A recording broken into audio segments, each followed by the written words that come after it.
নমস্কার, আমি উত্তীয় সেন। আজ একটি অত্যন্ত গুরুত্বপূর্ণ বিষয় নিয়ে আলোচনা করব বলে আপনাদের সামনে উপস্থিত হয়েছি। সবাইকে প্রথমেই ধন্যবাদ ও ভালোবাসা ক্রাফটিমেক আর্ট স্কুলের পক্ষ থেকে। আপনারা আমাকে ভালোবাসা জানাচ্ছেন এবং আমার চ্যানেলকে সাপোর্ট করছেন, তার জন্য অনেক ধন্যবাদ। তো সব থেকে বড় কথা যেটা আজকে একটা অত্যন্ত গুরুত্বপূর্ণ বিষয় নিয়ে আমি আলোচনা করতে চলেছি, ছবি আঁকার বিষয় বা একজন চিত্রশিল্পী হতে গেলে তার জীবনে কি কি মূল্যবোধ থাকা দরকার সেই বিষয়গুলো নিয়ে কিছু কথাবার্তা বলবো, একটা গভীর আলোচনা হবে। এটি কিন্তু যারা আর্ট কলেজে ভর্তি হতে চাইছেন তাদের জন্য এই ভিডিওটা কিন্তু অত্যন্ত গুরুত্বপূর্ণ, এবং তার সাথে যারা ছবি আঁকা শেখাতে চান বা যাদের বাবা মারা মানে যে সমস্ত শিশুদের বাবা মারা ভাবছেন যে ছবি এঁকে কিছু কেরিয়ার বানানো যায় কিনা, সেই সমস্ত বিষয় কিন্তু আমি এখানে আলোকপাত করার চেষ্টা করব। প্রথমে নিজের সামান্য একটু পরিচয় দিয়ে নিই। আমি উত্তীয় সেন, আমি একজন পেন্টার। আমি প্রায় দীর্ঘ 20 বছর ধরে ছবি আঁকার সাথে যুক্ত। ইন্ডিয়ান আর্ট কলেজ থেকে পড়াশোনা করেছি, এছাড়া আমি জিডাব্লিউডি করেছি, গ্রাফিক্স ওয়েব ডেভেলপমেন্ট করেছি, যেটা আমি এরিনা অ্যানিমেশন থেকে পাস আউট। তো এই হচ্ছে আমার কোয়ালিফিকেশন। তো এবার আমরা বিশেষ বিষয়টা নিয়ে আলোচনা করি, ছবি আঁকার বিষয়টা নিয়ে। দেখুন, ইউটিউব চ্যানেলগুলোতে বিশেষ করে বাংলা যে সমস্ত ইউটিউব চ্যানেলগুলো আছে তাতে কিন্তু ছবি আঁকা শেখানোর দিকটা, প্র্যাকটিক্যাল দিকটা খুবই জোর দেয়া হয়। কিন্তু আমি যেটি সার্চ করে দেখছিলাম যে থিওরি বা ছবি আঁকা নিয়ে কিভাবে এগোনো যায় বা ছবি আঁকার বিষয় নিয়ে কিভাবে জীবন গঠন করা যায়, সেই সমস্ত বিষয় নিয়ে কথাবার্তা খুব কম হয়েছে। সেই জন্য আর বিশেষ করে বিভিন্ন আর্টের বই নিয়ে, তারপরে ছবি আঁকার কি কি ডিপার্টমেন্ট হতে পারে সেই সমস্ত বিষয়গুলো নিয়ে আলোচনা খুব কম আছে। সেই জন্য আমি চেষ্টা করছি ক্রাফটিমেক আর্ট স্কুলের পক্ষ থেকে, সবসময় চেষ্টা করছি যে আমাদের যেমন প্র্যাকটিক্যাল দিক তো আমরা করিয়েই থাকি, আমাদের বহু স্টুডেন্ট আছে যারা প্র্যাকটিক্যালি আমাদের কাছে শিখছে বা আমাদের দুটি সংস্থানের কাছে শিখছে। আমাদের একটি স্কুল আছে নর্থ কলকাতায় আর একটি আছে সাউথ কলকাতায়, এবং এটি দীর্ঘদিন ধরে রান করছে, যেখানে তারা শিখছে এবং শিখে বিভিন্ন বেনিফিট পাচ্ছে। আমি চাইছি যে যারা এখনো যুক্ত হননি বা যুক্ত হতে চান তারা যাতে আরও বিষয়টি ভালো করে বুঝতে পারেন, এবং তার সাথে যেটা ব্যাপার যে আর্ট কলেজে কিভাবে ভর্তি হওয়া যায় বা ছবি আঁকার জগতে কিভাবে আপনি আপনার নিজের জগৎটাকে তৈরি করতে পারেন, সেই দিকটাকে আমি বেশি ফোকাস করছি। তো সেই জন্যই আজকের আমাদের এই আলোচনাগুলো পরপর আসতে থাকছে ক্রাফটিমেক আর্ট স্কুলের পক্ষ থেকে। আমি এখানে বিভিন্ন থিওরিটিক্যাল ব্যাপার নিয়ে আলোচনা করব, আর্টের বিষয়। এখানে সব যে কোনো বিষয় থাকবে আর্টের ওপর, সাহিত্য শিল্পকলা নিয়েই কাজকর্ম হবে ক্রাফটিমেক আর্ট স্কুলের পক্ষ থেকে। তো প্র্যাকটিক্যালও যেমন থাকবে, থিওরিটিক্যাল বিষয় থাকবে। আর দুজন শিক্ষক এখানে শিক্ষকতা করিয়ে থাকে। যেটি ঢাকুরিয়া স্কুলটি আছে সেখানে দুজন শিক্ষকতা করিয়ে থাকে। আমি উত্তীয় সেন এবং সাগর ব্যানার্জি দুজন শিক্ষকতা করে, এবং নর্থ কলকাতায় যে স্কুলটি আছে সেটি আমি নিজে একা চালনা করে থাকি। কিন্তু দুটি স্কুলেরই মানে আমার থ্রু দিয়েই হয়ে থাকে, তো সেটি মাথায় রাখবেন। তো এবার আমরা বিষয়টায় মূল ফোকাসটায় চলে যাই যে ছবি এঁকে কি কেরিয়ার বানানো যায় বা ছবি আঁকলে আমি কি অপরচুনিটি পেতে পারি, সেই জায়গাটা নিয়ে আজকে আমরা আলোচনা করব। প্রথমেই একটা কথা বলি, ছবি আঁকার জগতে কিন্তু বিশাল বড় একটা ভাস্ট লাইন। এখানে প্রচুর বিষয় নিয়ে আপনি কাজ করতে পারেন যদি আপনি কমার্শিয়ালি তৈরি হন নিজেকে, বা কমার্শিয়ালি আপনি নিজেকে তৈরি করেন।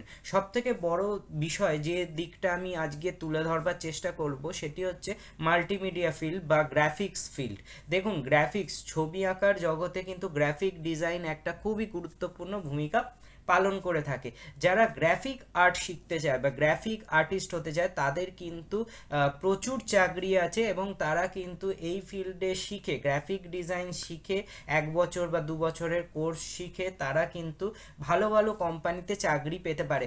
একটা জিনিস একদম সাধারণ একটা ভাবনা দিয়ে ভাবুন, আজকে আমরা যখন টিভি দেখি, টিভিতে কত অ্যাড চলে তা আপনারা দেখেছেন, এবং যে এত অ্যাড চলছে, এই অ্যাডগুলোতে বহু ডিজাইন কাজে লাগে। ধরুন আপনি একটা টুথপেস্ট ব্যবহার করছেন, সেই টুথপেস্টটার যে ডিজাইনটা আছে, কভারটা আছে, সেটা কারা ডিজাইন করছে?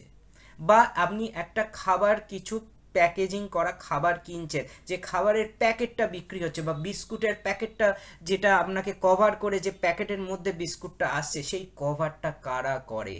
ডিজাইনাররা করে। কারা করে? আর্টিস্টরা করে। এই আর্টিস্ট বা ডিজাইনার মানে গ্রাফিক ডিজাইনাররা এই ধরনের কাজগুলো করে থাকে।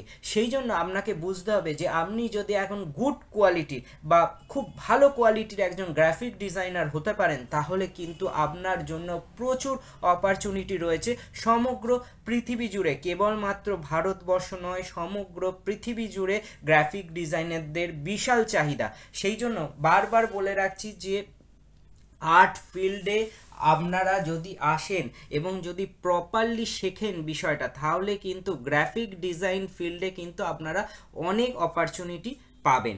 এবার আমরা একটু গ্রাফিক ডিজাইনটাকে সরিয়ে রেখে আমরা কমার্শিয়ালি ফাইন আর্টের দিকে যাচ্ছি। ফাইন আর্টিস্টদের কি ভ্যালু আছে? ফাইন আর্ট বলতে বোঝায় যে আপনি কমার্শিয়ালি জিনিসটা করছেন না, আপনি আপনার অন্তর থেকে যে ছবি বেরোচ্ছে বা আপনার অন্তর থেকে যে সৃষ্টি আছে সেটাকে ফাইন আর্টের পর্যায়ে ফেলা হয়ে থাকে। ফাইন আর্টের অনেক ভাগ আছে, কমার্শিয়ালেরও অনেক ভাগ আছে, সেইগুলো নিয়ে আমরা পরবর্তীকালে আলোচনা করব। আজকে আমরা ফান্ডামেন্টাল কিছু বিষয় নিয়ে কথা বলছি। তো সেখানে মনে রাখবেন যে ফাইন আর্ট যদি আপনি করেন, আপনি কিন্তু আপনার ছবিগুলো বিভিন্ন ভালো ভালো ওয়েবসাইটে ডাউনলোড করতে পারেন এবং সেই ছবিগুলোকে আপনি হিউজ প্রাইসে সেল আউট করতে পারেন। এবং এই ছবির মার্কেট কিন্তু বিশাল, এখানে কিন্তু বিশাল বড় বড় বায়ার্স আছে যারা বহু ছবি কালেক্ট করে, আর্টিস্টদের ছবি কালেক্ট করে। কিন্তু একটা জিনিস মাথায় রাখতে হবে, আপনাকে ফাইন হতে হবে। এবং ফাইন মিন্স আমি বলতে চাইছি না যে আপনি পারফেক্ট হবেন, আমি এইটাই বলতে চাইছি যে আপনার যে নিজস্ব সৃষ্টি বা নিজস্ব শিল্প চেতনা সেটা যেন আর 5টা শিল্পীর থেকে আলাদা হয়। আপনি ইউনিক হবেন, আপনার যে ফর্ম অফ আর্ট হবে সেই ফর্ম অফ আর্টটা যেন আর 5জন শিল্পীর থেকে সম্পূর্ণ ডিফারেন্ট হয়। তাহলে আপনি কিন্তু মার্কেটে বিশাল একটা জায়গা অর্জন করতে পারেন বা চিত্রশিল্পী হিসাবে বিশাল প্রতিভা অর্জন করতে পারেন, তার সাথে বিশাল নাম করতে পারেন এবং সমগ্র পৃথিবী জুড়ে আপনার কাজ সেল আউট হতে পারে, আপনি সমগ্র বিশ্ব জুড়ে এক্সিবিশন করতে পারেন এবং সেই বিষয় থেকে আপনি নিজেকে প্রভূত খ্যাতি অর্জন করতে পারেন। কিন্তু একটা জিনিস সবসময় মাথায় রাখবেন, আপনি গ্রাফিক ডিজাইন করুন, আপনি চিত্রশিল্পী হন, যে কোনো আর্টের যে কোনো বিষয়তেই যান না কেন, আপনাকে একটা জিনিস সব সময় মনে রাখতে হবে, সেটা হলো যে আপনি পারফেক্ট হওয়ার চেষ্টা করুন, কিছুটা হলেও আপনি ফোকাস করুন এবং আপনার লক্ষ্যের দিকে ক্রমাগত কাজ করে যান, তবেই আপনি কিন্তু সেই জায়গাটায় যেতে পারবেন। আপনি কখনোই ভাববেন না যে একদিনে আপনি সব কিছু শিখে যাবেন বা একদিনে আপনি আপনার অভিপ্রেত জায়গায় পৌঁছে যাবেন, সেটা কখনোই সম্ভব নয়। তাই ছবি আঁকার জগতে প্রচুর অপরচুনিটি আছে, আপনি বিভিন্নভাবে ছবি আঁকাকে কাজে লাগিয়ে আপনার জীবন ধারণ করতে পারেন, আপনি বহু টাকা অর্জন করতে পারেন। আমি একটা ছোট্ট উদাহরণ দিচ্ছি, যদি আপনার 100 জন স্টুডেন্ট হয়, আঁকা শেখার 100 জন স্টুডেন্ট হয়, আর আপনি যদি তার জন্য মাত্র অনলি 500 রুপিস চার্জ করেন, তাহলে আপনার কিন্তু 50,000 রুপিস পার মান্থ ইনকাম থাকে। তাহলে বুঝতে পারছেন আপনি কিন্তু আর্ট করে যে কোনো গভর্নমেন্ট সার্ভিসের থেকেও বেশি টাকা আর্ন করতে পারেন। কিন্তু আপনাকে ইউনিক হতে হবে, আপনার বুদ্ধিকে প্রচণ্ড সূক্ষ্ম হতে হবে এবং আর্টটাকে প্রথমে নিজের অন্তরে ধারণ করতে হবে, আগে শিখতে হবে, আগে নিজেকে যোগ্য করে তুলতে হবে, তারপর আপনাকে সেটিকে ব্যবহার করতে হবে, আপনি কিভাবে সেটিকে মার্কেটিং করতে পারেন সেই দিকটাকে কিন্তু খুব গুরুত্বপূর্ণ দিয়ে করতে হবে। আজকে 2025 সালে আমরা দাঁড়িয়ে কেবলমাত্র ছবি আঁকলে হবে না, ছবি আঁকার সাথে marketing is most important part. তো সেই মোস্ট ইম্পর্টেন্ট পার্টটার দিকে আমি ফোকাস করার চেষ্টা করছি এবং যাতে আপনারাও আমার সাথে যারা ছবি আঁকেন তারা যাতে আমার সাথে সমভাবে এগিয়ে চলতে পারেন সেই দিকটাতে আমি ফোকাস করার জন্য ক্রাফটিমেক আর্ট স্কুলটাকে যতটা পারছি আমার যতটা আছে ততটাই দেওয়ার চেষ্টা করছি। যারা দর্শকরা দেখছেন তারা বুঝতে পারবেন আমি কতটা পরিশ্রম করার চেষ্টা করছি। যদি ভালো লাগে ভিডিওটা অবশ্যই লাইক, শেয়ার ও সাবস্ক্রাইব সাবস্ক্রাইব করতে ভুলবেন না। আর একটা কথা মনে রাখবেন, ভারতবর্ষ বা সমগ্র বিশ্বের কোন প্রান্ত থেকে ভিডিও দেখছেন তা অবশ্যই মন্তব্য করে জানাবেন, তাতে আমি বিশেষভাবে অনুপ্রাণিত হই। আর একটা কথা বলছি, আমরা পরবর্তীকালে আরও আর্টের বিষয়ে বিভিন্ন গুরুত্বপূর্ণ টপিক নিয়ে আলোচনা করব, যে বিষয়গুলো নিয়ে একদমই আলোচনা করা হয় না বাংলার আর্ট চিত্রশিল্পের জগতে। বহু শিল্পী ছবি আঁকছেন, বহু শিল্পী হারিয়ে যাচ্ছেন, কিন্তু আপনি তখনই মনে থাকবেন মানুষের কাছে। একটা ছোট্ট পয়েন্ট বলে দিচ্ছি, খুব ভালো করে মন দিয়ে শুনবেন। এই পয়েন্টটা যদি আপনি আপনার জীবনে কাজে লাগান, আপনি কিন্তু অনেক দূর দৌড়তে পারেন। পয়েন্টটা এটাই, আপনি কি ভ্যালু দিচ্ছেন পৃথিবীর কাছে, বা আপনি কি ভ্যালু প্রদান করছেন মানুষের কাছে, এইটা ভেবে দেখুন। আমি একটা ছবি এঁকে দেয়ালে ঝুলিয়ে রাখলে সেটা ভ্যালু প্রদান করছে না। আমি এই ছবিটাকে যদি এমন কোনো কাজে লাগাতে পারি যেটা মানুষের কাজে লাগে, তবেই কিন্তু ভ্যালু প্রদান করা হবে। আমি যদি শিক্ষকতা করতে পারি, আমি যদি 50 জন আর্টিস্ট তৈরি করতে পারি, আমি 50 জন মানুষের কাছে যদি শিল্প সম্পর্কে বার্তা প্রেরণ করতে পারি, তবে সেটি ভ্যালু প্রদান করা হয়। সবসময় মনে রাখবেন, ভ্যালু প্রদান করুন। আপনি পৃথিবীর কাছে ভ্যালু প্রদান করুন, আপনি আপনার কর্তব্য করুন, বাকি কাজটা মহাবিশ্ব করে দেবে। তাই এরকম ভিডিও আরও আসতে থাকবে। আশা করি ভিডিওটি ভালো লেগেছে। সবাই ভালো থাকবেন। নতুন ভিডিওতে আবার আপনাদের সাথে দেখা হয়ে যাবে। ক্রাফটি মেক আর্ট স্কুল নতুন নতুন ভিডিও নিয়ে আসবে।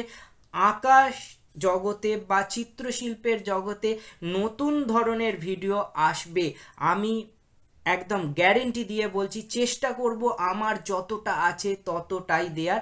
আর একটা কথা, যদি মনে করেন যে আমার কাছে আঁকা শিখবেন, গ্রাফিক ডিজাইন শিখবেন, বা পেন্টিং শিখবেন, বা পেন্টিংয়ের বিভিন্ন পার্ট শিখবেন, তাহলে কিন্তু অবশ্যই যোগাযোগ করে নেবেন। নর্থ কলকাতায় দুটি জায়গা আছে যেখানে আমি আর্ট স্কুল করিয়ে থাকি, একটি নর্থ কলকাতায়, একটি সাউথ কলকাতায়। দুটি জায়গায় আর্ট স্কুল করিয়ে থাকি, সেখানে যোগাযোগ করে নেবেন। সামনাসামনি এসে ক্লাস করবেন। যদি ভারতবর্ষের দূরতম প্রান্তে থাকেন, তাহলে অনলাইন ক্লাস করার সুযোগ আছে। আর যদি কখনো সেইখান থেকে দূরতম প্রান্ত থেকে কলকাতায় আসেন, তাহলে অবশ্যই আমার কাছে ক্লাস তো করেই যেতে পারেন, কোনো অসুবিধা থাকবে না যদি আমার স্টুডেন্ট হয়ে যান। তাহলে ভালো থাকবেন। নতুন ভিডিওতে আপনাদের সাথে আবার দেখা হয়ে যাবে। আর্টের বিভিন্ন বিষয় নিয়ে আমি এইভাবেই আপনাদের সামনে চলে আসব। নমস্কার, আমি উত্তি হোসেন।